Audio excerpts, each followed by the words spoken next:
تو بچوں، یاد ہے کل ہم نے کہانی کہاں چھوڑی تھی؟ جی دادی جان، حضرت آدم علیہ السلام اور بی بی حوا نے شیطان کے بہکاوے میں آ کر وہ پھل کھا لیا تھا۔ اور اب ہم دیکھیں گے کہ پہلی غلطی کے بعد کیا ہوا۔ یہ جاننا بہت ضروری ہے کہ اللہ کتنا مہربان اور معاف کرنے والا ہے۔ جیسے ہی انہوں نے پھل کھایا، انہیں فوراً اپنی غلطی کا احساس ہو گیا۔ وہ بہت شرمندہ ہوئے اور جلدی سے جنت کے پتوں سے خود کو ڈھانپنے لگے۔ اللہ تعالیٰ اس لمحے کو قرآن میں ایسے بیان فرماتا ہے۔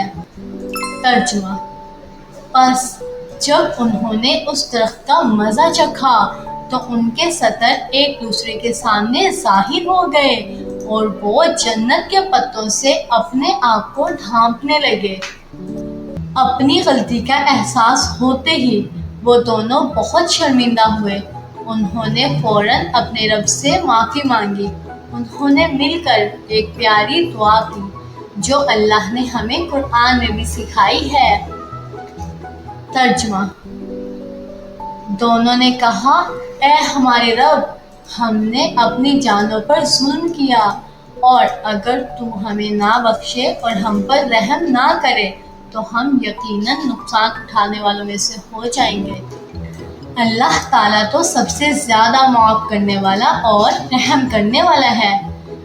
اس نے ان کی سچے دل سے کی گئی دعا کو سن لیا اور ان کی توبہ قبول فرمائی۔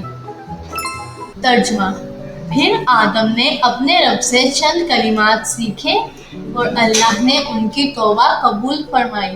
بے شک وہی توبہ قبول کرنے والا نہایت رحم والا ہے۔ اللہ تعالیٰ نے انہیں معاف تو کر دیا، لیکن اب انہیں زمین پر اپنی زندگی شروع کرنی تھی، تو اللہ نے ان سے فرمایا۔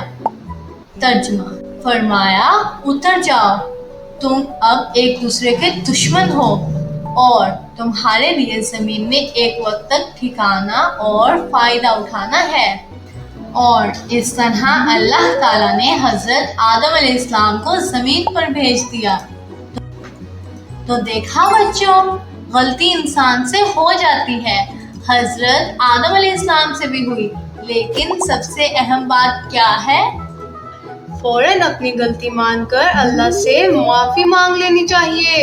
بالکل صحیح، اور ہمیشہ شیطان کے دھوکے سے بچنا، وہ ہمارا کھلا دشمن ہے۔ شکریہ دادی جان، اب ہمیں پتہ چل گیا ہے کہ جب بھی ہم سے غلطی ہو ہمیں اللہ سے دعا کرنی چاہیے۔ شاباش میرے بچوں، یہی اس کہانی کا سب سے بڑا سبق ہے۔ خدا